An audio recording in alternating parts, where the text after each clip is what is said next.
Okay. Jim. Oh, right. He's over here. Where is he? The pastor back there. Oh, Caller? yes, thank you. I'm hiding. Yeah, I did not see you. I looked right past Jeff. I didn't see you. Okay.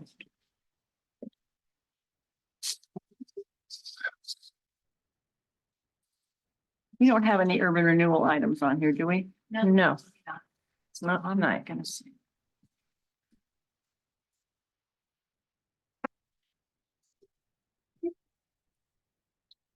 Oh, the last 2 minutes. No.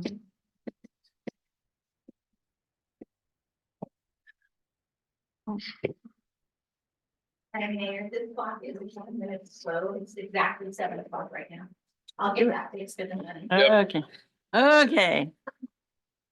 I'll call the meeting to order. Denise or whoever, do you have the roll call? Yes, I do. Oh, okay.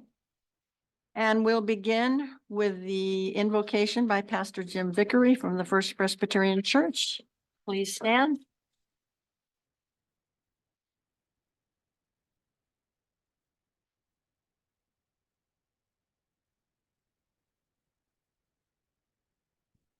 Let us pray.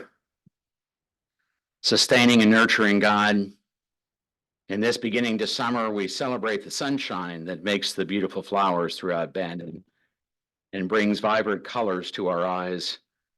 Throughout our city, we can see your glory and your handiwork, and we give you thanks for your providential care and the blessings you bestow on our lives. Lord and Redeemer, as the school year draws to a close, the end of this month, we celebrate our students, teachers, administrators, and parents for a successful school year. We particularly celebrate our seniors who will graduate for all their hard work and accomplishments. Walk with them as they approach new challenges. Thank you for blessing them with scholarship, support, and encouragement. Open up for them your hope for the opportunities that lie ahead and strengthen them to walk with confidence into this new phase of life, knowing that you are with them. God of compassion, help us to be unified as a community, unified not in thought, doctrine, or opinion, but unified in our collective desires and efforts to help those less fortunate in our community. We confess the needs around us can be overwhelming, but give us strength to continue the work we have already begun and give us a vision and resources for the additional things that can be done together for the least of these. Gracious and merciful God, we thank you for the improvements we see around us in our community, including the reopening of the Bandon Marina. We are so grateful for the efforts of the city, individuals, and business entities that make these improvements possible. We celebrate the contributions of Bandon Dunes marking its 25th anniversary and the generosity that it has shown to us over the years, both to the city and its residents. Sovereign God, grant the mayor, city council, commissions, committees, departments, and staff the gifts, talents, and strengths required to fulfill their obligations and the wisdom and the discernment as they make decisions affecting our lives. We are grateful for all they do, along with those that unselfishly give their time and effort to volunteer, including the volunteer of the month, to improve the quality of our lives here in Bandon. We are grateful for the presentations we will hear this evening. May they enrich our lives through greater understanding of the needs of our community and how to better serve them. And we are grateful for the Bandon Police, who not only provide safety and security to residents, but discharge their duties with compassion and selfless service. God of peace, give us the ability to work together in harmony, even when there is honest disagreement. May all who speak tonight speak in love, with humility, respect, and tolerance for our neighbors. Give us hope even when the world is in turmoil, and grant us peace and make us peacekeepers in our community. And may Bandon continue to be a place where those who live and work in it flourish, guide our city government in improving the welfare of its current and future citizens so that everyone may enjoy the benefits of living and working here. Grant us the power to accomplish all these things through the Holy Spirit. For it is in the name of Jesus Christ we pray. Amen. Amen. Thank you. And now we'll have the council president lead us in the Pledge of Allegiance. I pledge allegiance to the flag of the United States of America and to the republic for which it stands, one nation under God, indivisible, with liberty and justice for all. Okay, the first item on the agenda will be the Volunteer of the Month by the Greater Bandon Association.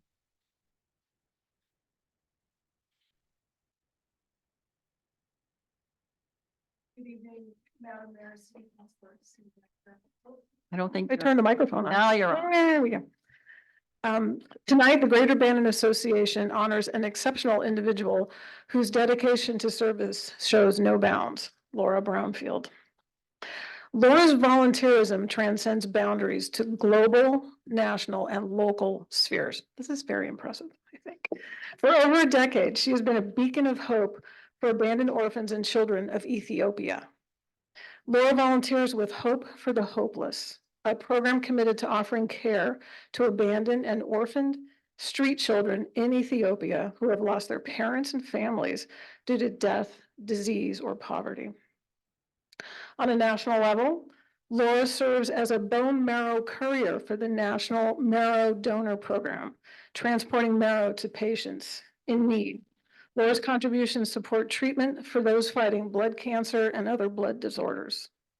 Through her actions, she doesn't merely deliver bone marrow, she delivers hope, healing, and the opportunity for a renewed lease on life. Closer to home, serving as the communications leader of Bandon Pickleball, as part of her responsibility, Laura creates the monthly newsletter, which I'm sure is no small task. Alongside her fellow pickleball enthusiasts, she has introduced the local school kids to the delights and benefits of pickleball. Additionally, her leadership as vice chair of the Bandon Parks and Recreation Commission has played a vital role in improving our city parks and recreation programs. Laura, your impact is felt far and wide, from the streets of Ethiopia to the heart of our community here in Bandon. Your unwavering dedication to service serves as an inspiration to us all. On behalf of the Greater Bandon Association, I extend my heartfelt congratulations and deepest gratitude. Thank you for your service to Bandon, our country, and the world. Laura is receiving an engraved plaque, her name on it, and a gift certificate, a beautiful engraved plaque, and a gift certificate to Coastal Miss Chocolate. Congratulations, Laura. Okay.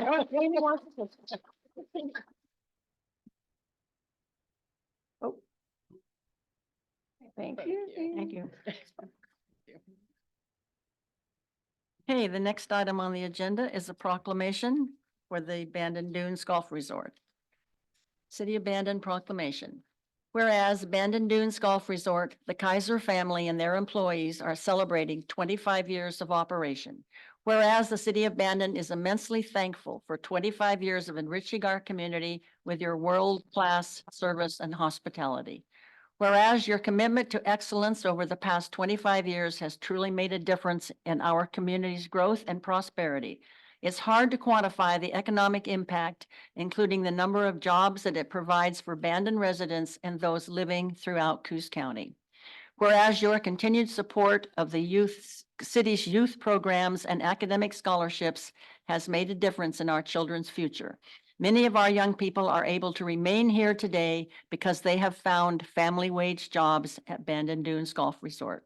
Whereas the resort has put Bandon on the map with its tremendous appeal to golfers across the United States and worldwide, bringing thousands here every year. Whereas we are fortunate that Mike Kaiser found Bandon as a place he could pursue his dream of golf as it was meant to be. Therefore, I, Mary Shamahorn, Mayor of the City of Bandon, on behalf of the Bandon City Council, do hereby proclaim May 2nd, 2024, Bandon Dunes Golf Resort Day. So they want us to come down and have a picture. This is not the part that I. You'll be fine.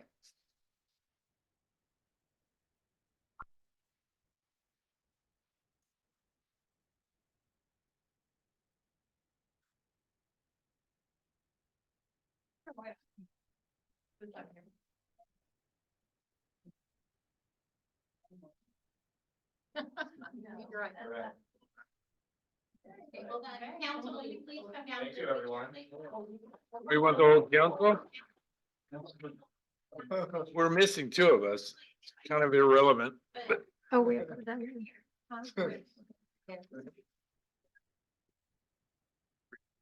What? Trying not to. Okay.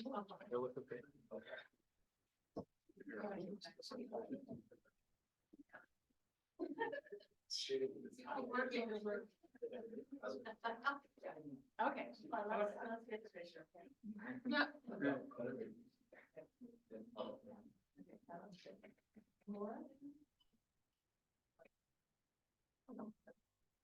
Okay. Yeah.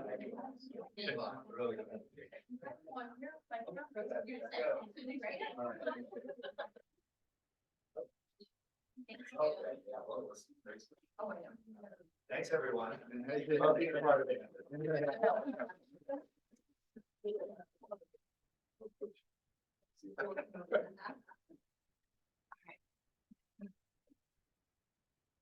The next proclamation is for Southern Coos Hospital.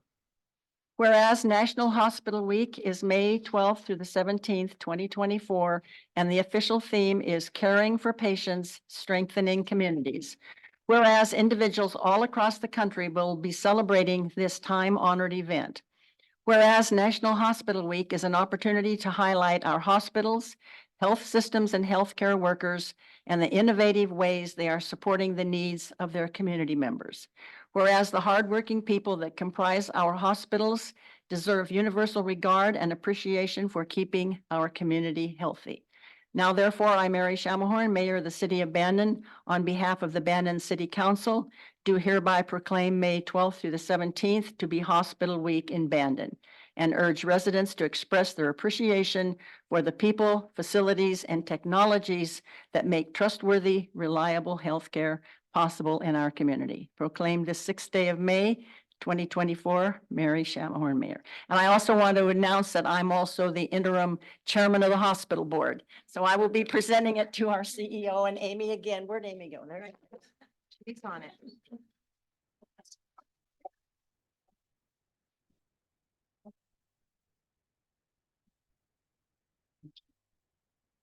This is all news to me. I know, I know. I didn't make that policy. But I liked it. I don't know. Hey, council, We're- come on down. We've never done this before. Let's do it again. Absolutely. Yeah, right. Over here is probably maybe better just because.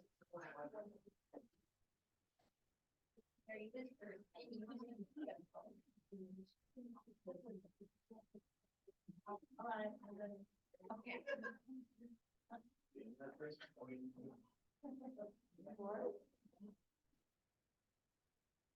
Sure that's not. Okay. Okay.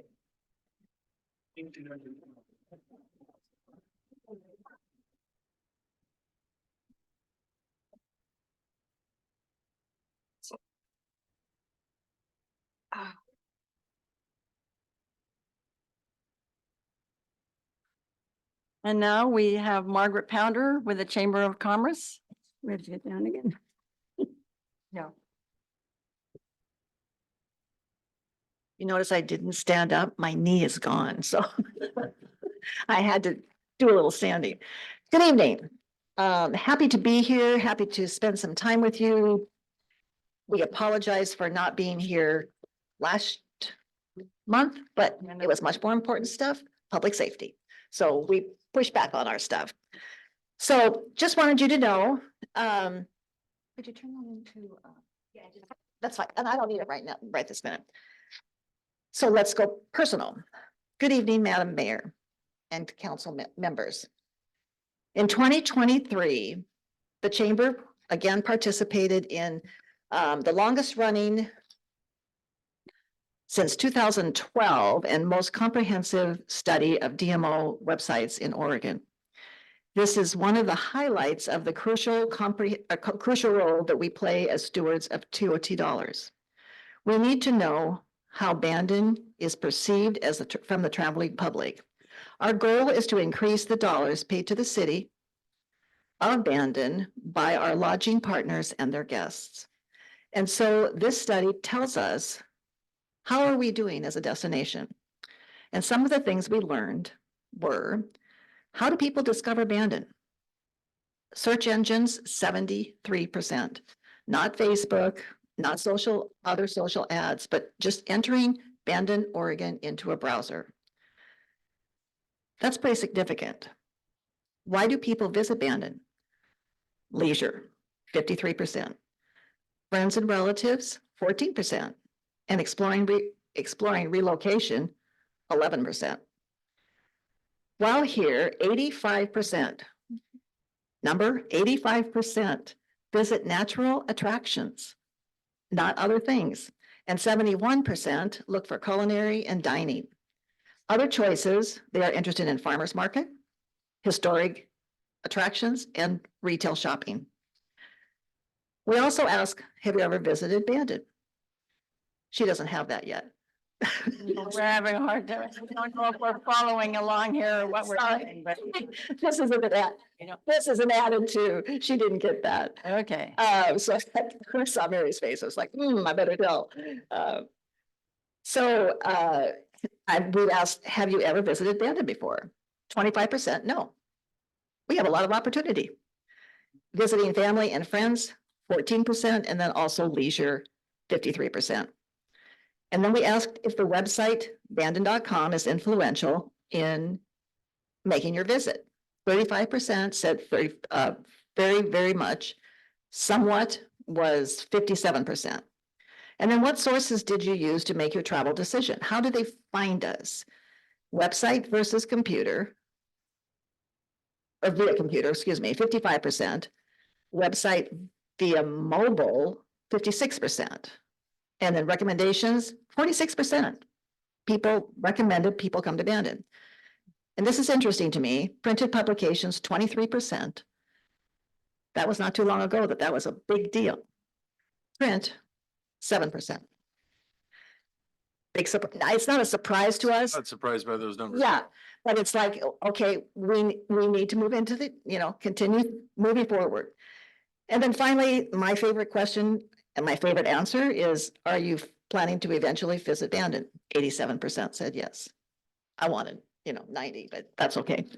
So that was some information that I had received not too long ago.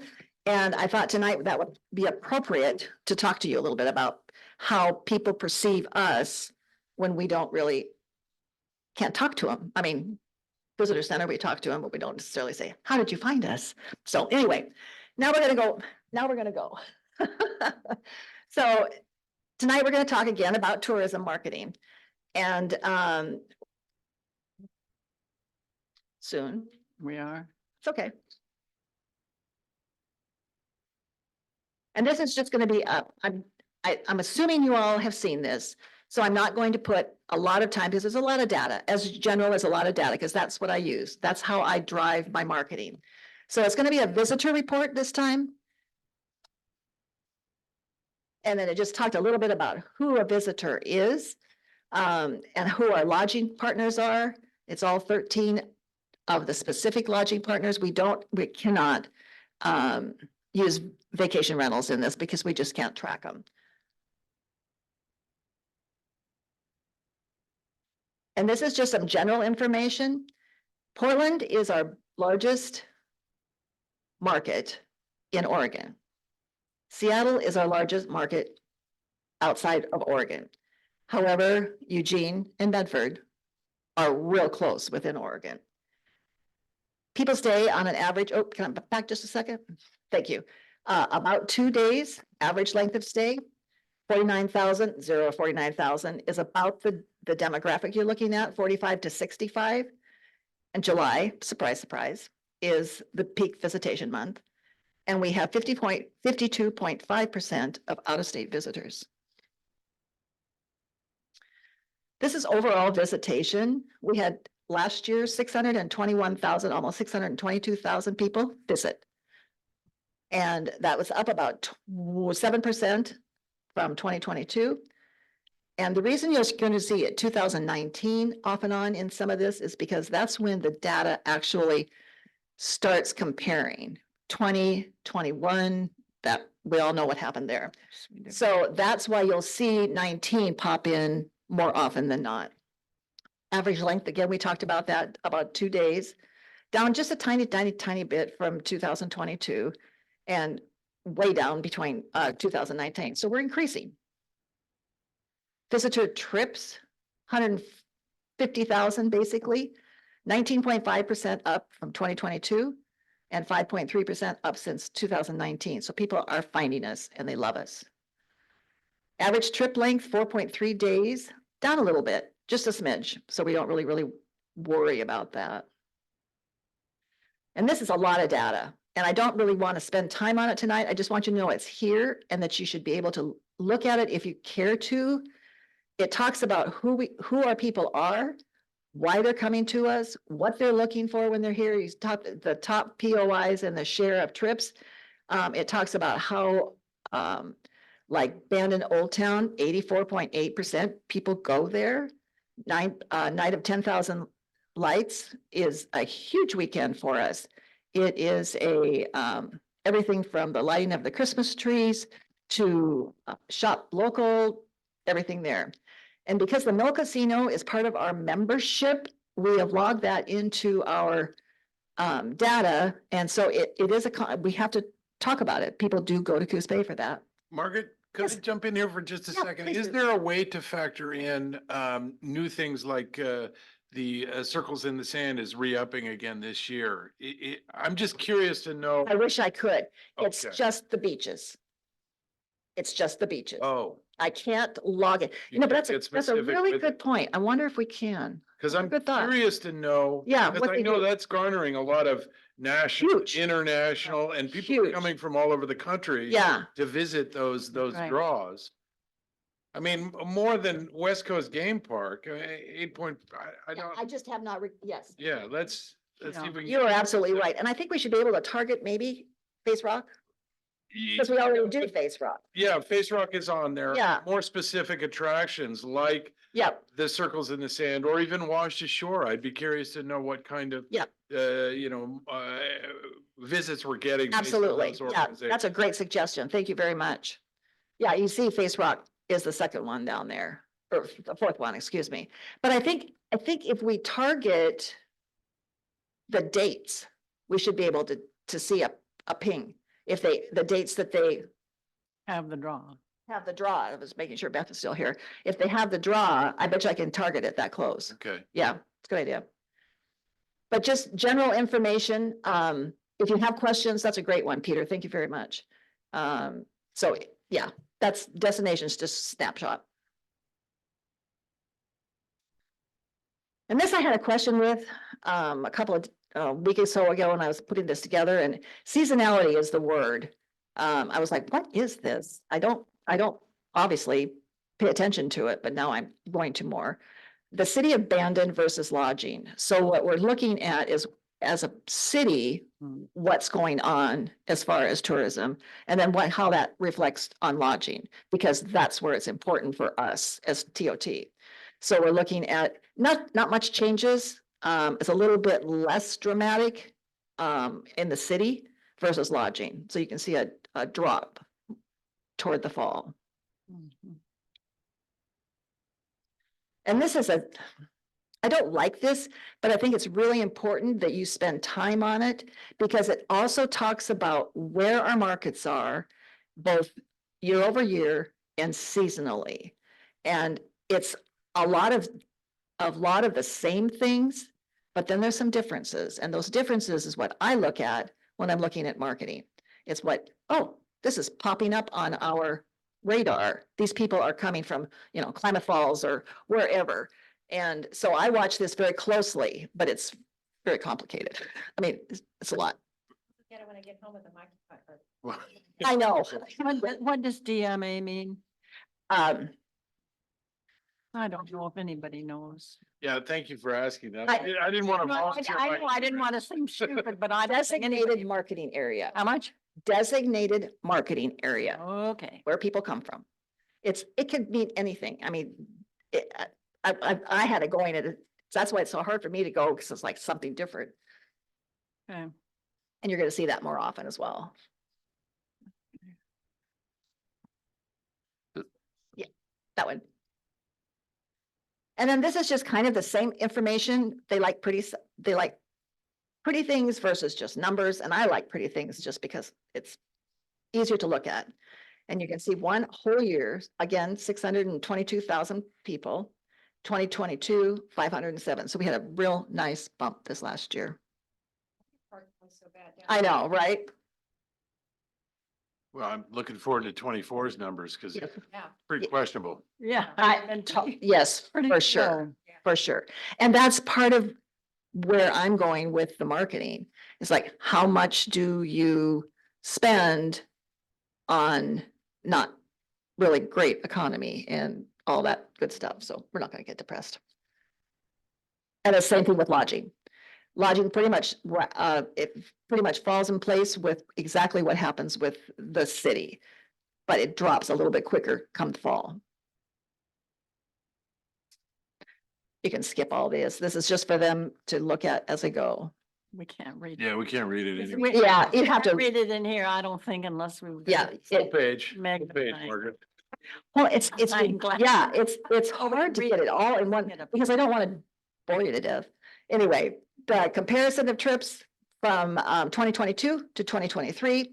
And you can see my notes at the bottom there. We are watching and comparing November to March specifically to see if the downturn of our businesses are reporting is because of lack of places to eat and shop or the economy in general. And I think it's probably both. But we will adjust our marketing directives as this information comes in reports that we generate. So we're going to be really tight on that fairly soon because we're already working on summer and fall marketing. And we have to be very targeted. And again, this is just another information that is another way to look at things, but you can see where people come from quickly. But I'm not gonna, like, again, it's a lot of information. Would you like to look at this one? This is what I look at. It's talking about where people spend their time. Outdoor recreation, attractions, the city abandoned, restaurants, lodging, and golf. And if you look at all the colors, and I'm colorblind, so that's always a lot of fun. Not totally colorblind, but it's a challenge. I look at tables, not this.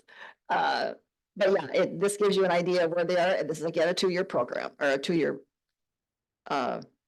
calendar. And the same thing again. Abandoned Oregon, which is the town abandoned and then abandoned Old Town, 9 of 10,000 lights. Oregon Islands, isn't that interesting? Is one of the top ones, is the wildlife refuge. Abandoned beaches, it's not targeted toward Facebook or to Face Rock, but I definitely think we should. And Bullards Beach State Park. And then you could look at pretty pictures.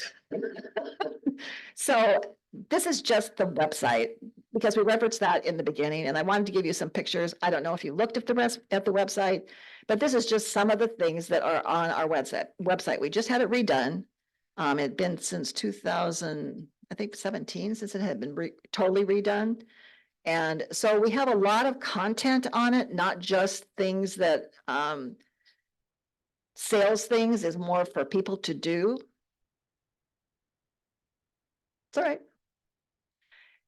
And so this is just pictures, and then it talks about, if you want to go to the next page. This is a lot of content, what you can do when you're here in Bandon.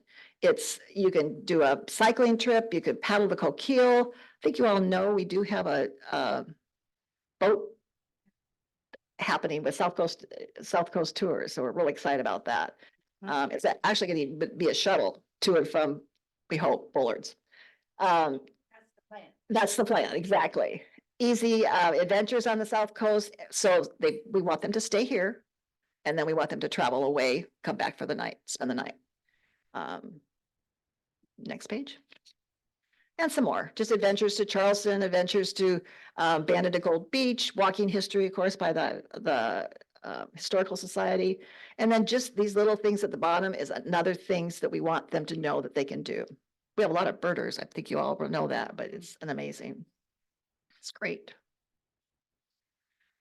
And to wrap it up, Cranberry Festival. We know what you want to know. We don't know anything. What we know for sure is there's going to be a street dance in Old Town. We're still working on everything else. We have had a lot of rumors last week. Please check with the chamber because things are moving all the time. There will be a car show, motorcycle show, cranberry kitchen, coronation, cranberry eating contest, cornhole tournament. We just now put in a pickleball tournament as well. Both are going to be charities. Parade, quilt show, Cranberry Expo, equipment expos. Cranberry City around Bandon, stages in City Park and Old Town with music, both live and soundtrack. Shuttles to and from Park and Old Town, arts and crafts, food carts, and more. And we got about 10 volunteers. No, I'm kidding. I'm working on that. Yeah, we are. Setting up house groups for Old Town Yes. Park? Yes. Well, that's gonna help. Yeah, we had it last year, but the signs fell down. So I didn't even know it was there. I know. I didn't. Yeah, we're gonna fix that. So you guys have any questions? Thank you very much for your patience for that. That's a lot of stuff. Lots of info. I hit your website. Uh-huh. And I know- It's our website. I know you're tracking because you can track this. Uh-huh. So does that tell you that I'm a local person and I'm just checking out the new website, or how does that track me on your website? No, that is totally different. That is Google Analytics. That's talking about something that you're actually looking at online. What I'm tracking for this particular thing is people coming from somewhere else to here. I'm not tracking your phone. I'm only tracking, No, I know. yeah. But I mean, when I hit your website, it's being tracked somewhere or no? It's being tracked with Google Analytics. That's it. It's just for us to know. Yeah, and they also, what they will do is on our ads, they're QR codes, and if we're trying to get away from print all the way, but we can't. And so what we do is use QR codes, and then that tells us how you get to the next place online for us. That's actually better for you Okay, than just a print ad. it's good noise. Us old newspaper people I feel left out is all I can It's, say. well, and it's so, I mean, you and I have had this conversation that it's just like you can't do the community things without, Without a paper, without a paper. right, Amy? Amy, she and I have had this conversation numerous times. Oh, I did want to give you one little tiny bit of information. I'm very proud of this. I've been working with Paula for quite a while on the budget and whatever. And I wanted you to know that from 2019 to 2022-23, there has been a 74% increase in TOT. And in the last 2 years, there's been a 50% increase. So we're working hard. Just wanted you to know that. Okay. Anybody else have any questions? If not, thank you, Margaret. You are more than welcome. Absolutely. Thanks for having me. Next on the agenda, the consent items. Is there anything that anybody wants to bring out? Yes, Chris. Which one? How much? 3.5. Planning department? 3.5. Okay, page 2.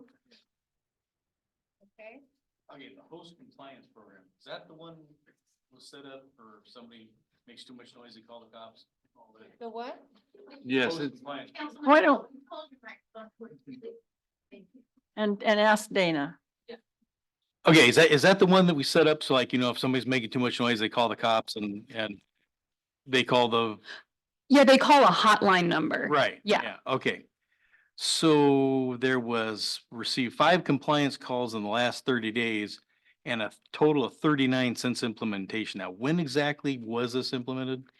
I believe it was a year ago that we rolled it out. Okay. Any idea why the 5 compliance calls in the last 30 days are kind of spiking since it's dead? Well, I think it might be because we've been talking about it at these meetings. The mayor put it in her column and we have been Right. doing a lot more when folks come in at the counter to make sure that they're aware that this exists. I can't remember if we put it in the city manager's newsletter, but we might have done that as well. So And of the calls, have any of them been like for noise or? I think a lot of the calls that we get are trash related, that people either haven't upgraded their trash can to the 96 gallon required by the code, or they're left out for more than 24 hours after collection. But it's, you know, we get all sorts of different complaints. They're sometimes related to parking. I don't know that we've had any so far that have related to like parties or noise. So in a year, how much does this cost? I believe the program, don't quote me, I wish Paula was here, is about $10,000. For 39 calls, that does it seem worth it to you? It's not just the Just that. 39 calls. There's also, in addition to that, it has a function where, and I meant to mention this later on, but we're going to be doing a presentation for the Planning Commission about host compliance and sort of share some screenshots without sharing any of their sort of proprietary information. But I hope to give you more information about what it looks like on the back end. So one of the best things for us is when we log in, there's a map that shows all the short-term rentals in Bandon, including hotels, and it'll do a different color for ones that are new and that are unknown compliance or not compliant. So one of the things that I think has been really successful about this program is as soon as it identifies the address of that, all we do is click a letter that says send letter. And usually we're able to prevent anyone from renting before they've actually created anything that's going to require them to go to municipal court or pay back TOT. So I think in that sense, it's done a good job of preventing the issue before it becomes an issue. Dana? Yes. Okay. You done? Yes. Okay. Pull your the- mic down. I know that's hard to Love these remember, but- microphones. Okay. The consulting firm or the firm that we've hired for the contract, it says there are currently unpermitted vacation rentals that are being investigated by the Planning and Code and Compliance. How many? Well, so here's what's interesting is there are a bunch that will show up that are non-compliant, but sometimes they are actually compliant. They just haven't identified them yet. So we did send a couple letters out. Actually, after I looked this up to put this in here, we just sent 2 out. And then the other ones are usually, and we've talked about this before, they're 30-day or more rentals. So they're still showing up as out of compliance. Oh, So sometimes we've just had an issue where someone lists it as like a 14-day rental or 2-day rental. And I think it's because the website just changes it, or some websites don't allow them to list it for 30 days. So once we've sent a letter once, we can't send another letter. We don't have it set up that way. We can change it, which I've just identified with doing this review, because we have a couple properties that keep reverting back to saying it's a 14-day rental when it really should be a 30. so we do have a way of following up and not just one letter and done. We can. Yeah, just do right, That now, right now it's set up as a 1 letter and done, but we can add an additional letter. and we will do that when? We can do it as soon as I have time to write the letter. But I can make it a priority if that's important to you. Okay, thank you, Dan. Yeah, of course. Any other questions in the consent agenda? Move to approve. Second. Been moved by Peter, seconded by Jerry, that we approve the consented items. All in favor? Unanimous I voted. of those present. Yeah. There we go. Okay, we, oh, that's right. All right, the first item under new and old business is a request of the Bandon City Council by the Port of Bandon to waive system development charges for the construction of a new harbor office on the existing high dock. Tori, do you want to give us the, Yes, thank you, Madam Mayor. Yes, are you on? testing. Now you are. Good evening, Madam Mayor and members of the council. As indicated by way of the title, this is a request of the Port of Bandon for the city to waive its SDC fees for the construction of a new harbor office that will be located on the high dock. As we're all aware, the Port of Bandon has been very busy in improving the area in and around their offices.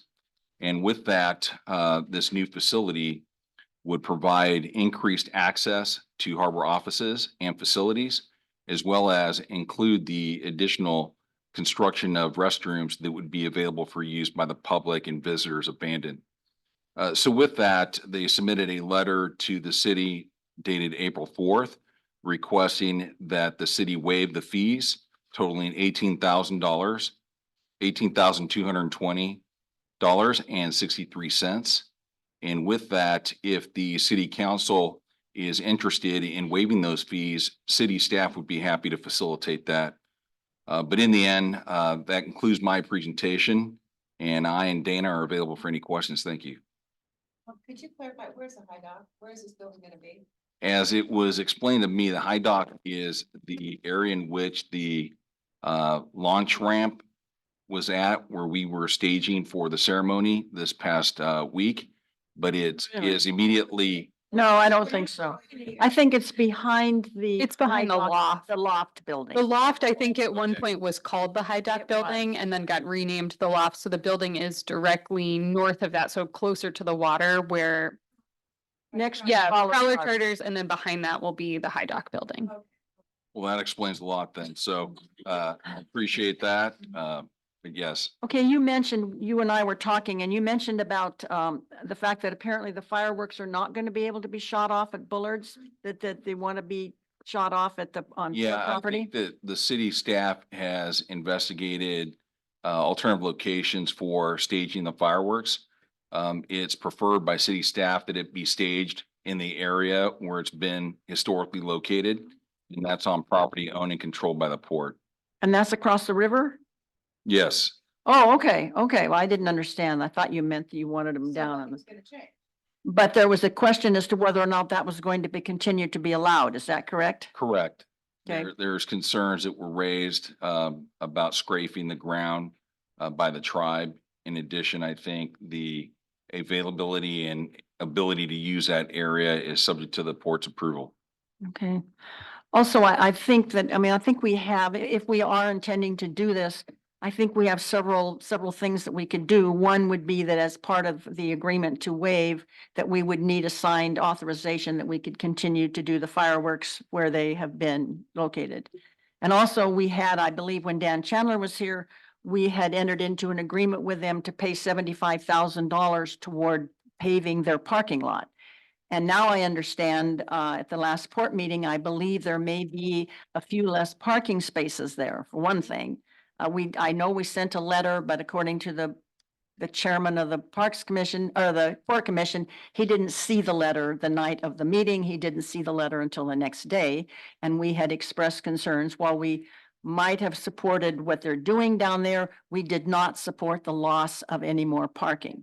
So I think that I think it's, and you and I had talked about this, I think it might be fair that the SDC fees could be deducted from the $75,000 that we're going to pay them to pave the parking lot. I'm not sure why we entered into an agreement like that in the first place. I think it should be their responsibility to pave their parking lot. But in fairness to the businesses, once the gravel lot is gone, or when or if it's gone, parking in that end of town is going to be horrendous. You are not going to be able to find a place to park. So we have got to, they have got to have some incentive here to, if they want to waive the fees, then they have got to pave that parking lot so that we will at least be guaranteed of some parking down there. Maximum parking spaces. So my suggestion would be that we approve the waiver, but that the port grants us permission to continue to use the port-owned and controlled property free of charge for the city's 4th of July fireworks display for no less than 25 years. And also that the city would deduct the SDC fees equaling $18,220.63 from the money owed by the city to the Port of Bandon for the construction of the subject parking lot totaling $75,000. In doing so, the monies owed by the city for the port for said improvements would be reduced to $56,779.37. It's also important that this agreement, I think, has been in place a couple of years and nothing's happened down there. They did tell me that they're planning to pave in October. So they wouldn't receive this, and we wouldn't be paying them any money. But when we do pay them, once it's paved, they would receive $56,779.37. And in exchange, then we would waive their SDC fee. If that's the consensus of the council, I can convey that. Well, we have Board. to take a vote here. Wait, Mary, don't we want to put something in there about, they can pave that lot down there? We're talking about the pharmacy lot, right? Mhm. They can pave it and take it. It's on. Yeah, but you're not talking into it. She never did. Everybody, I hate microphones. I'm I know, but out of fairness. Okay, there's nothing, the way you've worded it, there's nothing stopping them then paving that parking lot and then putting, whatever, a park-like setting or whatever. They've already approved their park-like setting. We have nothing to say about that. I didn't know that. He tried to say, we tried to send a letter to them because we found out that there was Yeah, I going to remember be, and this was just There- last week. I'm sorry for interrupting. There are some landscaping features involved with the development of that parking. But I don't know that we're removing those landscaping features. I don't know that we're adding that many parking spots. Do you know the No, number? we're not adding, we're taking away. They're taking. I away. understand. Yeah. Removing the landscaping features doesn't add that much parking. So what are we talking about here? Do we They, have they have, specific numbers? okay, they It looked have, like a it was at least 10 spaces. they when I have saw a the very plot plan. large, expensive project, which I think they got a grant for. Yes, Is they that did. your understanding? Yeah. Well, I'd first like to ask Dana to clarify because she has the historical background on this. It's my understanding that what has been presented by the port was previously approved pursuant to a CUP, but I'll defer to Dana. Yeah, you're correct. So we initially reviewed their parking lot plan, I believe, back in 2021, and it didn't include any landscaping features. The city engineer had a few comments on it, and so that permit had expired. They renewed their permit, but with these landscaping features and with fixing the comments from the city engineer, but no change to the number of parking spaces, at least between what they submitted in 2021 and what they submitted this year. There's been no change. So did you read carefully what their agenda that told all about the park and what they were going to be doing down there? I have not read Because that. that's why after Tori read it, that he wrote the letter, Mhm. not against what they're trying to do, but to preserve as much parking as possible, and they chose not to share it. I know that one member of the public asked to see the letter, and they didn't share the letter, and they didn't share it with. Oh, with at sorry, least your the- letter. I did read Tori's letter. Sorry, I'm not sure I understood what you were saying. No, I have- wasn't, no, I wasn't asking about Tori's letter. I Okay. was asking about their plans. Got it. There's page after page 20, page 22 to 27 or something outlines the plans that they have for their, Mhm. and it's rather, to tell you the truth, the longtime Port Commission Chairman, Reg Pullen, was not aware of the plans. I called him up when I saw them and he said, oh, no, it's not going to take any more parking. 15 minutes later, the phone rings again. Oops. He said, this is the first time I saw this plan. And then Tori and I talked about it. He wrote the letter. The meeting was either that night or the next night. And the letter did not get presented to the Port Commission. So I just want to make sure that we do everything we can to preserve as much parking and send them a strong, and I love the port. I love what they've done. I love each individual person. But that parking situation down there, as they continue to enlarge what is happening in the Farm and Sea building, and it's great that she has a lot of events. People love it, but it's causing what will eventually be a parking nightmare down in that area. Yep. So I think this will at least, we can waive their fees to build another building, but I also have a little history. When I was at the newspaper years ago, I'm saying in 1960, 65, they met, their office was in what's now Tony's Crab Shack, that little tiny, that was the port office. And that's where they met for years. Then they decided, eventually they tore down the old abandoned seafood market, but instead of building where the abandoned seafood market was, they built the loft building, which was then called the High Dock building. They built it in the Chicago Street right away, and it was a horrible, the people who own the Wheelhouse, Sonny and Gary Chang, they had a fit because it was a complete stop, it was right in the path away from the upstairs. And that was to be the port office. Okay, so the port met there for maybe, I don't know, a couple of years. Well, then again, just like they leased the building down there to Tony, again then, and I understand they have to make money, but I'm just telling you how it has played out. So then they leased the High Dock building and now it's the loft.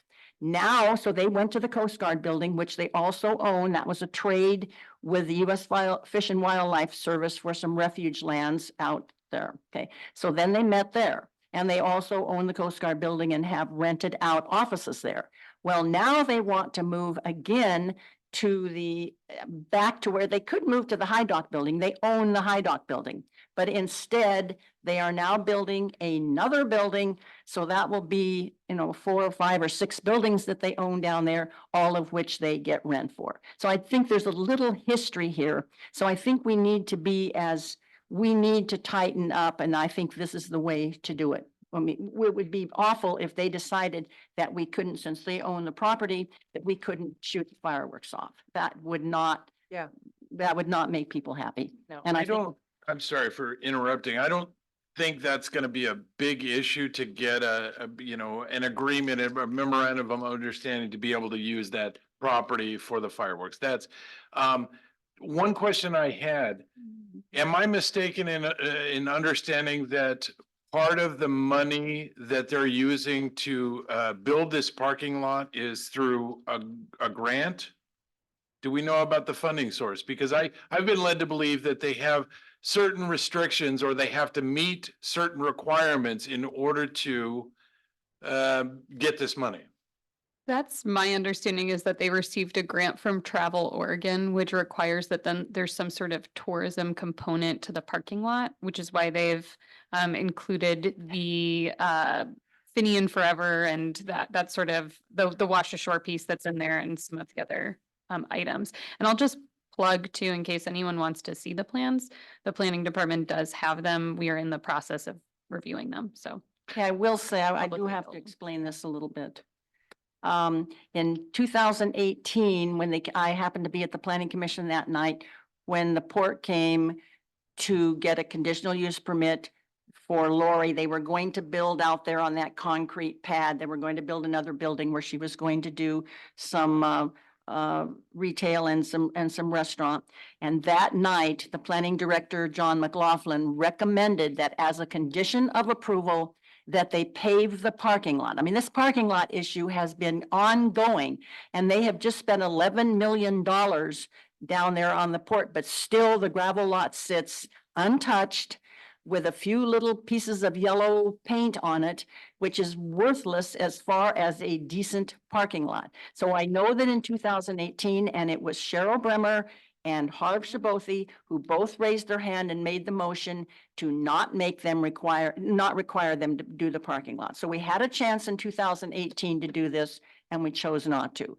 So I think if there's any way that we can, I don't like, what'd you call it?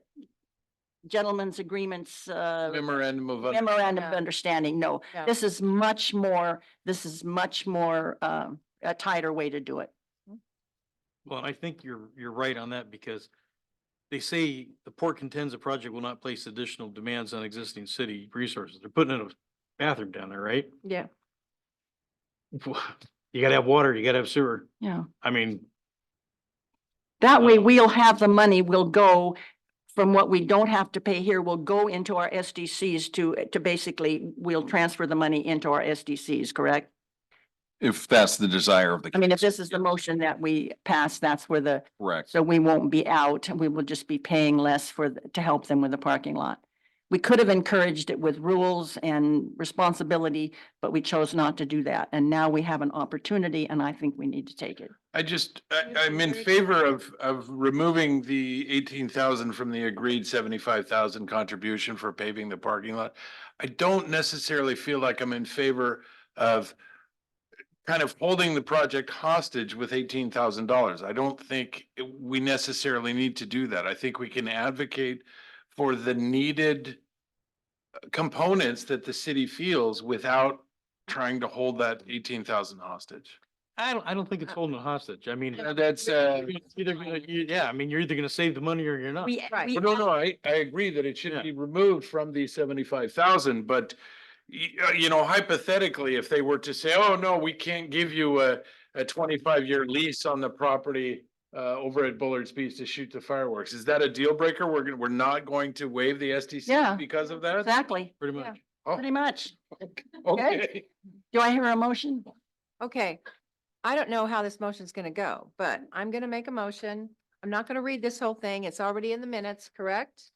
So I make a motion to approve Mary's suggestions for 4.1 regarding the SDCs and the port abandon. Okay, do I hear a I'll second? second it. All right, it's been moved by Madeline, seconded by Jerry, that we would waive the SDCs and require that they grant permission to use the port-owned and controlled property free of charge for the city's Fourth of July fireworks for no less than 25 years. And that we would deduct the SDC fees equaling 18,220 from the parking lot total of, for some reason, we gave them $75,000 to do what should have been done a long time ago. And that's the motion. Do I hear all in favor? And that's reduce the parking. Well, I It think that includes- parking thing is off the table now. Yeah, because It's we're off the doing table. the best we can to Yeah. get it paved. Okay. All in favor? Aye. Wait. So you're not, so we're not holding them accountable for the paving also? Yes. Yes, Oh, okay, yes. all right. Just Parking. not all the parking. We're just not giving them $75,000. We're giving them We're 56. reducing it by the systems development charge. Yeah, and it'll go Yeah, back the into the 75,000 for SDCs. paving. Yeah. All in favor? We're all in favor. Opposed? Let the record show 3-1. Thank you.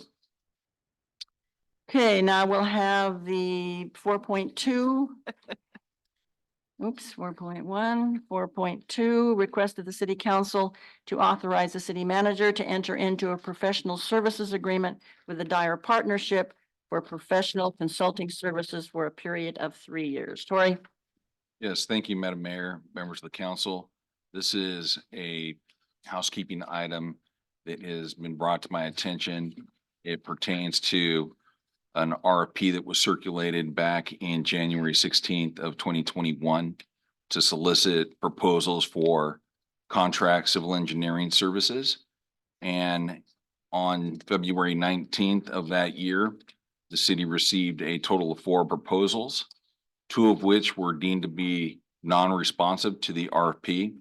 So with that, city staff formed a committee of staff members. And from that committee, they rated and awarded or recommended awarding the contract to the Dyer Partnership. They felt like they were above the level of performance that was proposed by the other consultant, which was Civil West. And they outscored their competition by a total of 9 points collectively. So with that, the city manager at the time submitted a letter to the Dyer Partnership informing them that they have been selected as the preferred consultant and that they would be presented to the city council for an award of contract on April 12, 2021. But according to city records, there's no evidence that that item has ever been presented or the matter has been addressed by the council to officially authorize the city manager to enter into a contract with the Dyer Partnership for their services. So in a matter to address that and resolve this issue once and for all, we are bringing it before the council this evening, requesting authorization for me to execute the document and formalize the arrangement and agreement between the city and the Dyer Partnership. The Dyer Partnership, at least for the past 6 months I've been here, have been instrumental. They've been involved in helping the city facilitate the Ferry Creek dredging project. They've also been working with us on the Fillmore Pump Station and a proposal to reevaluate the replacement of the facilities over there to make them more cost effective than the original concept. They've also been working with city staff and a consultant on investigating the feasibility of supplementing our potable water resources with wells. And that's subject to extensive state review. We are also looking to utilize the Dyer Partnership for contract engineering plan check review.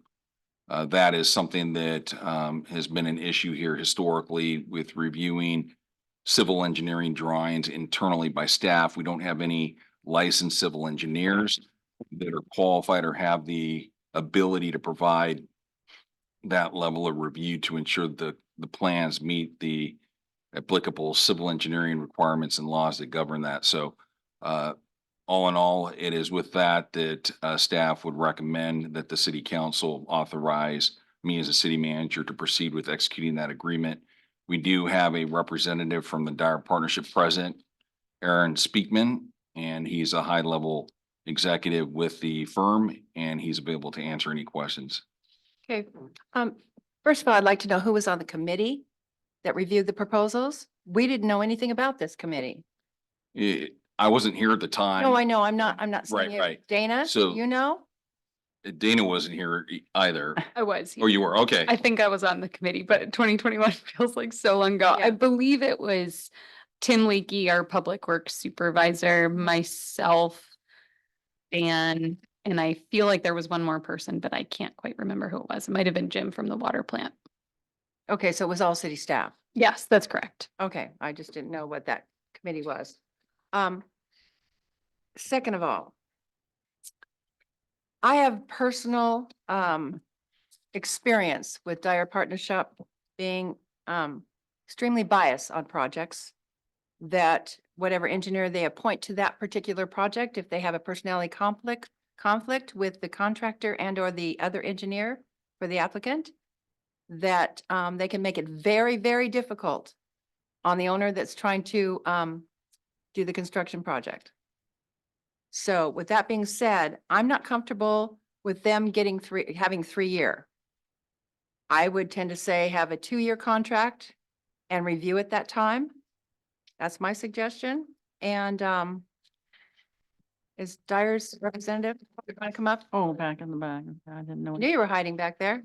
Hello, my name is Aaron Speakman, and I'll be glad to answer any Yeah. questions you guys have. I know in the past that you guys are pretty notorious for possibly fudging some billings, over billings and things like that. Has that been corrected at Dyer? I'm not aware of that, but if it happened, we would correct those. And the Okay, contract states that if it's brought to our attention within 10 days, we'll resolve that. okay. So I can't speak to that. I've only been president since 2022. Oh, okay, so you're here So, too. All right. Yes. Yeah. So I don't know the whole history you have there. It's certainly not our goal to have any kind of tension. And I would certainly, my goal would be if someone had an objection, we would replace that engineer with somebody else, Okay, not to be biased. So I can't speak to the whole history there. And sure, of course. You've only been there a little, like. 2 I've years. been there for 22 years, but I don't recall those issues you're talking about. So. Okay. Okay. All right, I have a question, maybe of Tori, maybe of Shayla. I know there are several different ways that engineering firms can budget or bill, I mean. And there are 3 ways: as a percentage of a cost of the project, which is what there's no incentive for you to keep the cost of a project down if you're paid on what's called an ASCE sliding scale, where the more the project costs, the more money you make. Okay, I know that's one of the ways. Or another way would be a not to exceed. So if you had, then you would set a firm amount that we would know that engineering costs would not exceed that, or basically an hourly fee for the work done. And so I'm thinking, does the contract, looks like I don't see any sliding scale information in there, and I don't see any not to exceed. So I'm assuming that everything would be billed on an hourly basis. 'Cause That's a time and material, or that's a Or time and general material. services contract. And in there, it outlines that all projects will be addressed to a task order basis. When we do the task order, we describe the project, and then there will be an estimated cost of the project. Time and material not to exceed is our So typical. not to exceed is all right. That's correct. Because when I was on the council years ago, it was common to use a sliding scale, and I questioned then, and we've questioned over the years, how does that benefit the city when the engineer is paid on a percentage of the finished cost of the project? It's just not a way to, I have yet to see that in my 22. okay, well, I'm talking 40, I was on the city council 40 years ago, and Sure. that's the way they did it then. So I'm glad to see, but I Googled this yesterday just to see if they were still, and it gave those 3 ways of, ASCE sliding cost to build, not to exceed, or hourly. So as long as we have an ability to control the cost and it's not based on what the project ends up costing. That's would be my concern. So I'm assuming that that's addressed. Hopefully. Yes, historically, in our conversations with the Dyer Partnership, we expressed the sensitivity of escalating consulting cost. And it was perfectly made clear to Steve and also Aaron at the highest level that the city would scrutinize their invoices to ensure that they're adhering to the fee schedule that has been approved or pending approval as an attachment to the agreement. So they understand that there's extensive review. It's being processed internally by 3 different individuals, 2 in finance, the project manager themselves, and then myself as the final approval authority. Okay. All right, doing any? Madam Mayor, Yes. I would like to move to approve a request for the city council of the city of Bandon to authorize the city manager to enter into a professional service agreement with the Dyer Partnership Engineers and Planners, Inc. for professional consulting services for a period of 3 years. Second. Been moved by Peter, seconded by Chris, that we enter into this proposal for 3 years. All in favor? Opposed? Let the record show 3-1. Thank you. Oh. What was that? I'm wearing hearing aids and every single little extra noise, like when you hit that, zips through my head. But before I couldn't hear it, so this is better, even with a little zap. At least I can hear what's being said. And I guess the next item on the vacation has been pulled from the agenda. Is that correct? Oh, I don't think. oh, it said posted. Okay. All right, then we're having a public hearing on the ordinance 1664, an ordinance vacating a portion of Sixth Street between Lincoln Avenue and Kensington Avenue and a portion of Kensington Avenue south of Jetty Road in the city of Bandon. Okay. You want to get, somebody's giving a report? Sure, I'd be happy to.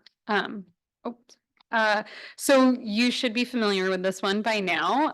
We've had a couple discussions and then a failed public hearing on this matter. So initially, this request came from Tribal One, which is a representative of the Coquel tribe. They were requesting that the rights of way in front of the Pacific View Senior Living Center be vacated. They're sort of historic remnants from an old plat that were never built out. My understanding from doing some research in the area is that at one point the city thought that the street might go through that section, so we retained it for a long time. However, we never ended up doing that. At the previous public hearing, we presented this item to you, but with the alleyway included, there was some question about the pump station and where those utilities might be located. We did bring Dyer out to do some surveying of the area and also found some historical documents that indicated what the construction of the pump station, that it was outside of that alleyway, but that there were utilities for both sewer, water, and electric running through there. So from a comment from the city engineer, we requested to remove that alleyway from the request. So I just want to be clear that the 2 sections of right of way that are in this proposal do not have utilities in them. So we are not going to we've pulled any area that has any utilities. So the ordinance is attached for you. Alan Dale is also here, representing Tribal One if you have any questions about their request. Otherwise, we recommend approval. Okay, of course, we can't approve it tonight, can we? You have to have a full council. Oh, So here we right. go Yeah. again. We're going to have Yep. you have to have a full council Yes. before you can move to approve. Yes.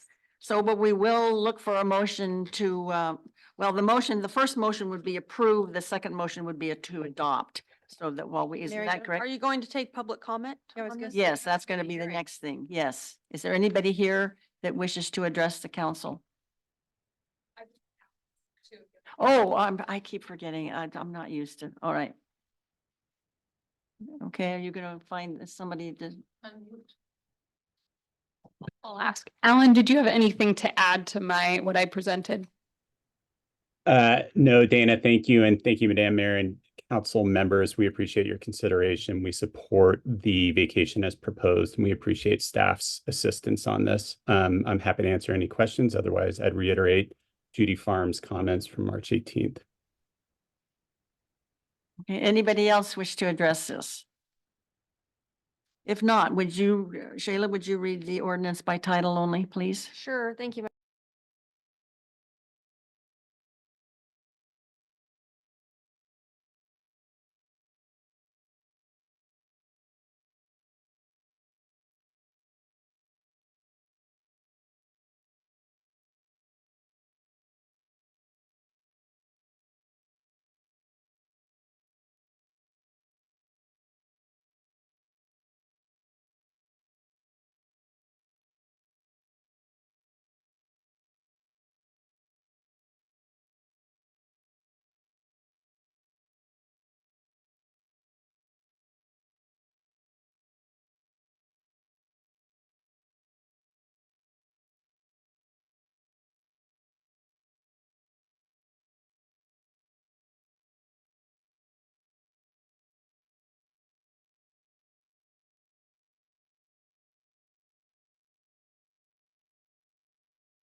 the port and they The said, talk port. to the Marine Board. But here's the point. If in fact we are looking to do tourism marketing, I really would be curious to see what the return on the investment is in terms of attracting tourists to see speedboats and what the cost is to our environment and to the birds and to the birders and to the kayakers and all the reasons that people come to Bandon. I also want to say I'm really in favor of community and economic development and that it be done appropriately and to scale. So I'm not here to be a naysayer, but how about some other ideas? For example, why not a bike race on the sand with the big tires? Or how about a kinetic boat race like they do in Port Townsend? I mean, we don't have to have speedboats on the Coquille River. So anyway, that's just something I wanted you all to be aware of. And I would be happy to take guidance about who else to talk to about this or to join with anybody else who might feel the same way. But yeah, it was terrible. And I just wanted you to know that that's what was going on today. Thank you, Deb. Thank you. I think this, I can't really say for sure, but I believe that this is a one-time event. I don't think Thinking this. about bringing it back next year. Oh, they are? Oh, okay. Well, I didn't know because they are in Gold Beach. They're there for the world, whatever it is, championships on the Rogue River. And they were there for the weekend. They came here for one day and now they're going back to Gold Beach. And I They're think going that, to Klamath first and then to Gold Beach. okay, so, but obviously we didn't have anything to say. I think I thought it was the Port Abandon. I know Lori Osborne. I believe I think she's put it together. she put it together. So I don't know. Okay, she'd be the one to talk I to. mean, don't take our word for I'm assuming because she was headquartered. I left a message. I'm on it. But that is interesting. I never, all of a sudden I could hear this noise inside the house and I looked because I thought it was the first Wednesday of the month. It was around noon or something, it sounded like the sirens that you hear. And I thought, but it never dawned on me because I didn't even go out until like 2 o'clock. And somebody said, oh, did you see the boat? No, I didn't. Well, there is a disturbing photo on Facebook and I don't know how I saw it. Somebody posted it, not with the group, but somebody else, and it showed one of the boats was basically running over some birds. I mean, the birds were scattering, but it looked like the boat hit a couple. That's a shot that someone got on the river and I don't know how they got it, but they had a good zoom lens, that's for sure. Might I just say one more thing? If in fact we're looking at Bandon being this paradise and this environmental amazing place, the last thing you want is a speedboat running Yeah. over birds and Yeah. destroying the And environment. don't take that as I know, I'm gospel. saying- I'm It just saying, looked that way on the you know, you photo. guys- That's obviously We what all, they meant. we all have treasured this place and Yeah, now that it's being discovered, right? It's like, don't sell out cheap and don't sell it to the developers and don't sell it to Yeah. speedboats and make it the gem and appropriate scale that it was always meant to be. I guess I'm. we understand. Thanks, Glad to Deb. Have you back in town, Deborah? Thanks, Deb. I'm back. All right. So did you have somebody else signed up? Robert?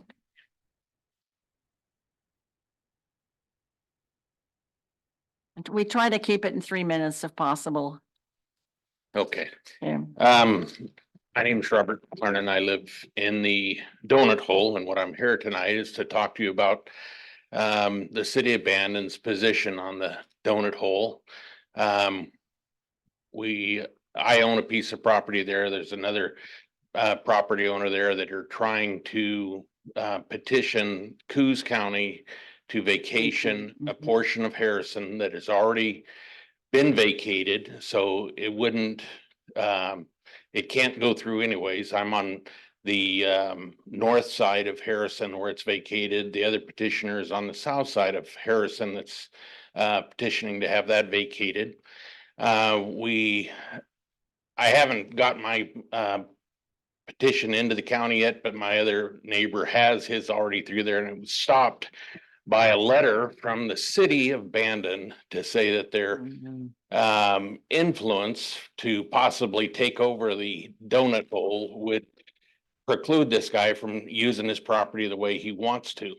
And also mine, and the road department and the other commissioners in Coos County have encouraged us both to vacate that in the betterment for the county because it's in a low-lying area. It's not ever going to be used as an access in and out of the area, but because of the wisdom of Bandon to send a letter to them, they've stopped the process. My neighbor's lost over $7,000 at this point in what he's invested in getting this process started, and I wanted you guys to know about it. And I wanted you guys to give me your ideas on why you think that this is a benefit for the community. We're people that are in the donut hole, that are taking the properties, we've cleaned them up. I had been to the planning commission and told them that on my property alone, I hauled off over 40-yard dumpsters of trash from people that had been there for the last 50 years, over 150 tires and wheels alone at my expense that was on county property right of ways back in there that I've cleaned all up. And to keep it that way forever, I would like to vacate that property. I own both sides of it, and I have 100% support from my neighbors, my application. Same thing with the other fellow on the other side. You know, it's not going to go through. It's a low-lying area. It can't be built through it unless you put a bridge over a waterway in there. So why has the city of Bandon taken this position?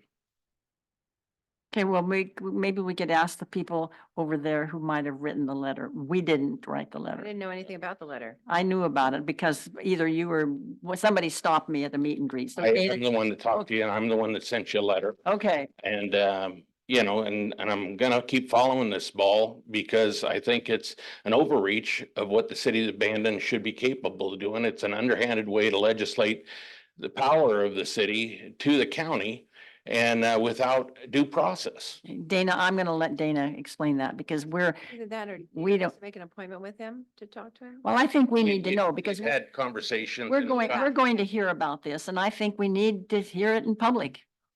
What the purpose is. Sure. So the city has an urban growth management agreement with Coos County that anytime there's a proposed street vacation, they are to notify us. So we did provide a comment on the requested vacation. Our comment stemmed from the fact that our transportation system plan identifies needed north, south, and east-west connectors. But what we've also learned is that because that area has quite a few wetlands and other challenges, that our road might not be straight. And so we asked then until we spend more time studying the donut hole to know where future roads are going, that no vacations occur. We also stated that this is future urbanizable land for us, so we don't really want to be vacating streets. Harrison did get vacated at some point, a portion of it, but it could have been a street that went through. So in an effort to keep future urbanizable land open for urbanization, we requested that they not vacate those streets. Okay, there's, But the council should know that this statement, the fact is that this is a blanket statement by the city to Coos County.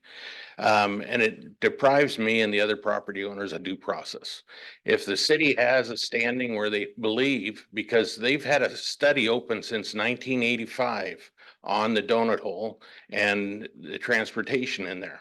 Now, I agree that they're putting a new lodge out there and everything else, but the fact is that the road is done. The fact is that due process should entail me to have a one-on-one due process situation where we can see if there's a chance that that road could be gone through. Maybe if if she was talking about Franklin, we wouldn't have this conversation, but this is already a dead-headed road and it's already in a wetlands. And it's depriving me of the use of the property that would keep it in a safe and a healthy condition for the county and the city if the city ever owns it. So. okay. Yes, please add something. The only thing I could add is that the city is also in the process of pursuing a grant that would help us do an assessment of the donut hole to determine the viability of it becoming an extension of the city and developing that as part of our urban growth boundary.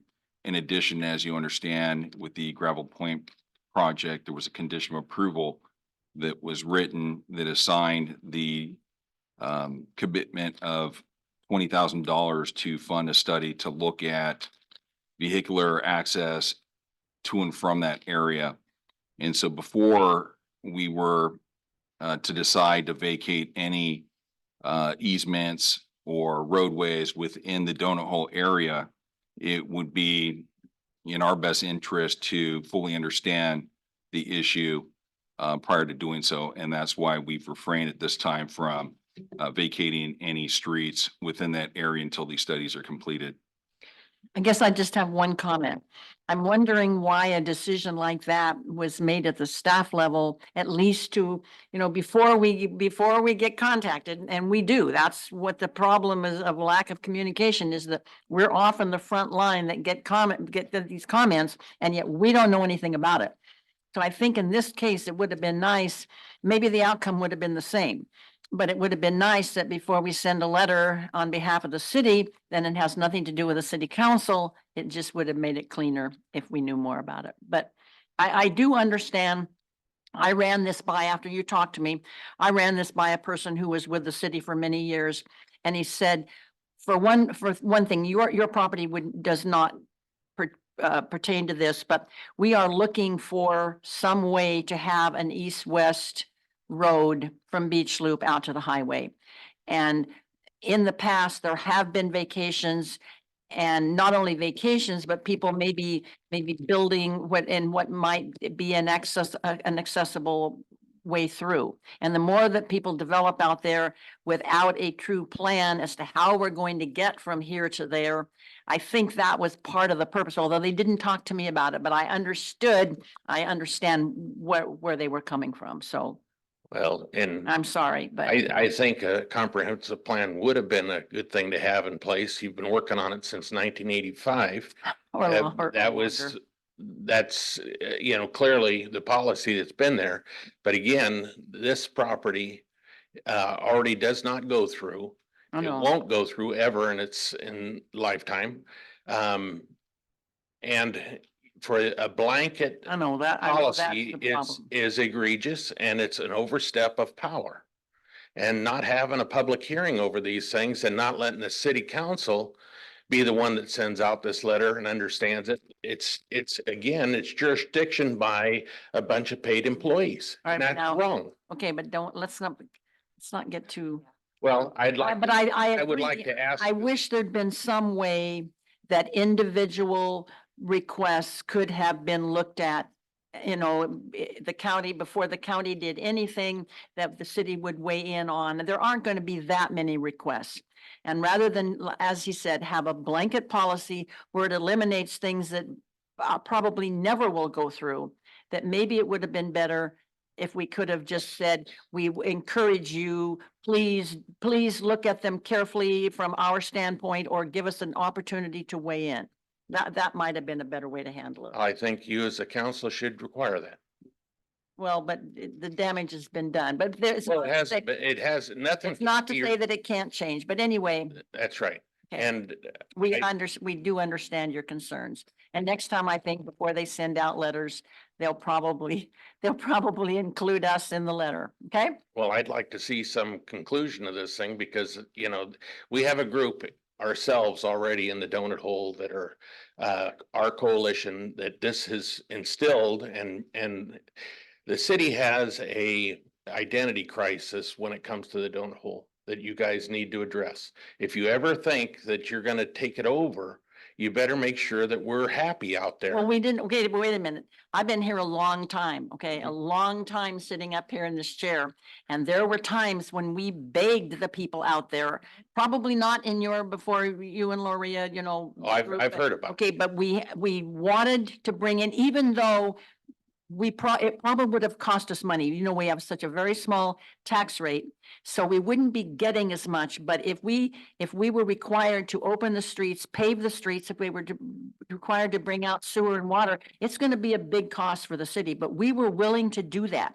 But at that time, the property owners, it was a lot of large property owners. They hadn't started subdividing them into what you guys are probably building on now. And we do appreciate, we're well aware of the effort that people have made to remove the gorse out there and the garbage. I'll just tell you one short little story.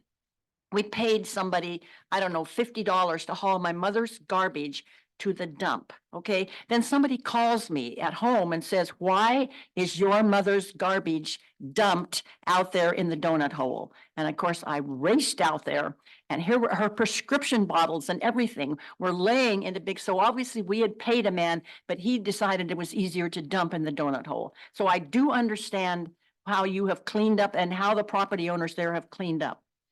But we're not going to force you in because it's going to be costly to us. But it would be nice if you guys looked at the bill that you pay to the rural fire, for example. I think their fire tax is like $1.28. Our tax is 46 cents.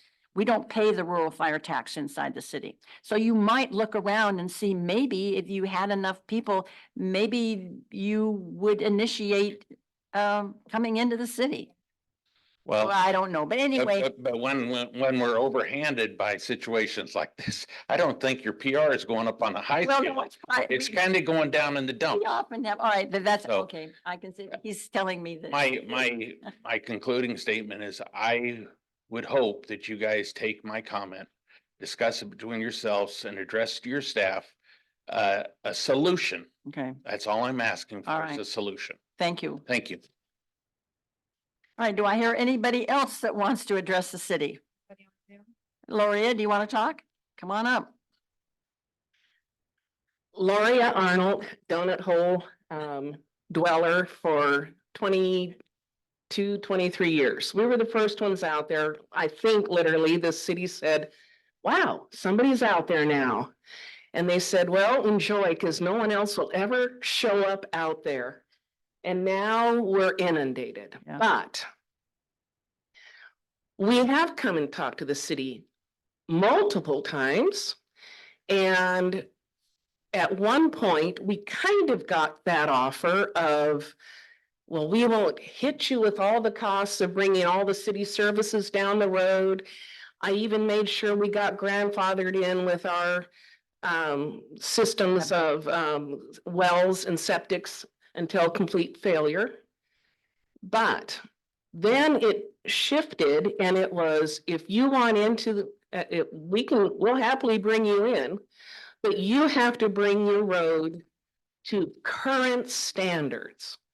Now, we're all retired and nobody has, I don't owe anything. I don't want to owe anything. We have maintained that entire length of road, even with all the people now that live all off of those little offshoots. We have brought the gravel in every year for all those years. And Roy and I did it all by ourselves for the first 3 or 4 years. So I don't really want to do that. And I would also say that if we're told that we have to bring our road to current standards, then half this town needs to bring their roads to current standards because it's a very piecemeal setup here. Yeah, it is. So I love Bandon and I don't care if I'm the only one out in the donut hole. But we're trying to get along. We're trying to keep a measure of what we bought out there, the Yeah. peace and quiet, and it's not now. Right. Appreciate it. Thank you, Gloria. Anybody else want to address the city? Oh, yes, I'm sorry. You need to keep reminding me. It's like you and the mic. It's me and Zoom. I just don't remember. Anybody on Zoom wish to? Nobody? All right, now we have city manager comments. Yes, thank you. I'd just like to provide the council with an update on the joint workforce housing project. Staff has received the initial conceptual design and we've been reviewing that internally, developing iterations of the design. The objective would be to maximize the usability of the area in an effort to increase the availability of workforce housing. So the revisions or recommended changes to the design have been developed by staff and have been relayed to the developer and his architects. Concurrently, staff is working with the special legal counsel that has been retained through the city attorney's office to work on finalizing the ENA, which is an agreement that allows us to commence detailed negotiations. Much of the content of that document will serve as the foundation for a development agreement that will stipulate the responsibilities of the city, that of the developer and the school district. It would provide for covenants and restrictions to be recorded on the land to ensure affordability for a determined timeframe, if not in perpetuity. I have yet to see one that does that, but I have seen agreements that require these provisions to be on the property for a period of up to 60 and 70 years. So that is what we are currently involved with. There was a proposal to possibly relocate one of the two softball fields and to consolidate it with an existing baseball field that is at an alternative location further north. And with that, it provides for additional area to accommodate housing. And that is currently being reviewed conceptually. We could accommodate two fields in that space, but that would be subject to the district's approval, which is separate and apart from that of the city's.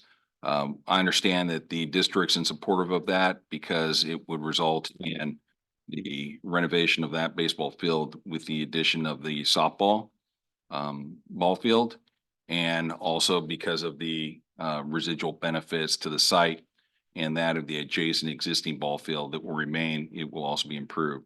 So those are the details of what we're currently working on. In addition, I wanted to provide the council with an update on our Ferry Creek project. We do have the project engineer present if you'd like to chime in, but with that, as difficult as it is for a city to obtain permits to do the dredging, I wish we were dredging with jet boats because that would have been approved way sooner, because the hurdles and obstacles that we're currently encountering by the state is what has caused some delay. However, there's a time frame that this work has to be completed by, I believe, the end of, was that June? So we're looking to obtain the required approvals this month and to have the work completed by the end of May, June. So with that, it's taken a collective effort on the part of city staff, the water division, our engineering consultants, and a lot of time to get to the point where we think there might be an approval coming soon. Is there anything you'd like to add, Aaron? No, that covers it. Okay. Good. And we also have a report on the trolley. I've been working with a company out of Coos Bay to look at modifying the existing trolley to accommodate an ADA compliant wheelchair lift. The individual is a fabricator of high-end custom automobiles who's willing to take on this project. We have budgeted funding for this in the next fiscal year.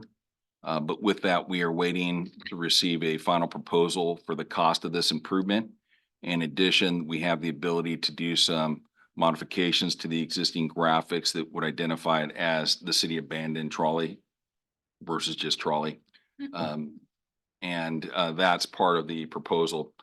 So when staff receives that, and if we deem it to be reasonable and we have the appropriated funding to move forward, then that will likely commence the work on that. There's also been a proposal to include funding to cover the cost of a seasonal driver. See anything else I had to report? Oh, why don't you do that since Happy to. yep.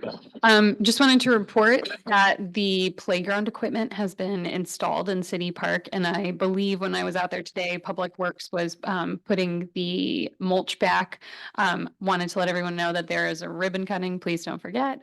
Tomorrow at 1 o'clock at City Park, the second grade class is going to meet us there to help reopen the park, the playground. just would like to extend an invitation to all members of the community for that ribbon cutting. Wish we had the contact information for everybody. It's almost impossible to recall who needs to be invited by, but when. So with that, take that as a personal invitation on the part of the city council to residents of the community. Also, there's been concerns about the existing rubberized material that serves as a fall protection. In accordance with staff's research, which has been extensive, there is no federal data or empirical data to support what's currently on site is a threat to the health of the children. And the original cost that we anticipated to replace and remove that debris did not account for the disposal of upwards to 20 some odd $1,000, plus the labor and the hauling of that material for an additional 20. So collectively, you're looking at the removal and disposal of that material at a cost of close to $50,000 over what was anticipated. So because of the funding limitations that we are facing, and the fact that it's not currently deemed to be a concern from a federal government standpoint who regulates this type of material, the city has elected to move forward with the installation of the equipment and to devise a plan on how to fund the cost of its replacement in the future. And so that is what we have to report. I got a question. Yes. Okay, the stuff about the affordable housing all sounds good. When are we actually gonna get a shovel in the ground? That's kind of what I'm interested in. Yeah, that's going to be approximately when the plans are done and the agreements are written, those are going to come back to the council, the district for approval. You're looking at close to 24 months, 18 to 24 months before you actually see some construction on site. Okay. And you wonder why housing isn't built? Why there's no housing being built? I mean, it's the planning and the permits and everything are just, Well, it's, I mean, it really sounds good, but it's like, I know, drive by it up, still weeds out here. probably not in my lifetime. Okay, Jerry, do you have any, are you guys through? With that, the entitlements and everything requiring your approval will be presented, I'd say within the next 6 months, 6 to 8 months. But the logistical aspects of that will be controlled in a schedule of performance that's in the development agreement that you all would have the ability to review, provide comments, or suggest any alterations. But realistically, looking at the logistics, looking at the difficulty of finding contractors to mobilize to this area, looking at the cost of materials, the current interest rates, these are all factors that come into play when you're looking at developing property. And that's what's making it difficult at this time. Okay, are you guys through? Jerry? No. Jerry, you don't want to say anything? No comment. Okay, Madeline. Jet boats were interesting and fun, I guess you'd say. I watched everything from my front porch, so I wasn't down at the port with all the other people in town. I'm so excited about the playground equipment. I know that the children will be so excited. I know there's so many kids that their parents go, maybe not play on that one. We'll go over here and play. So I'm glad this is getting solved. And I wish I could be there, but I'll be in Eugene tomorrow. Other than that, I think that's it. Okay, Dana stole my thunder. I was going to talk about the ribbon cutting, but there is a meet and greet. I'm sure that Kathy and Bill will be there and probably Denise, but Yeah. there's a meet and greet tomorrow at noon at Farm and Sea. And I think the man has something to do with a homeless, commission or something in Homeless Portland. I mean, in Coos Bay, I think he's a homeless advocate. Almost And- coalition. And I will say that Brian Vick called me this morning from the hospital and he is not doing well. They don't know what's the matter. He has diabetes and his numbers are he said way out over the chart. He's so weak that he can barely stand up. So they decided to put him in the hospital. Whether they kept him or not, I mean, you have to practically be dying to get into the hospital unless if you don't qualify. So, and I just want to say one little thing. I had a meeting, I was going to the Rotary Conference in Coos Bay this weekend, and I had a meeting with the Rotary van that it's a big metal trailer that carried the Iron Lung to the Mill Casino where it was being held. And what I didn't see as I was pulling into the parking space, it was kind of a narrow space, was this big metal, right down low was the tire well, okay? I was going this way, looking this way, all of a sudden crash. It tore the whole front of my car off. It was hanging from the center down, and I finally got two Rotarians to help me, and we got some zip ties, and they zip tied it together enough for me to drive back to Bandon. So today, Peter noticed that there's a big thing hanging underneath it and probably going to do further damage if you could. I mean, the headlights lying on the ground, and it was not good. So I ran out to where Peter suggested I go, and they got up there and they started cutting pieces that were hanging down. So if you see my car and I don't have two headlights, that's why. Because it's going to take it probably a month before I can get the piece, which will probably be well in excess of $1,000. So it was a very expensive rotary concert or rotary conference for me. And that's all I have. All I have is just to thank Laura Brownfield for all of her hard work. And if you see her out in the community, give her a thank you as well. Okay, I right. guess We are adjourned. we're adjourned. Thank you all for sitting through it, and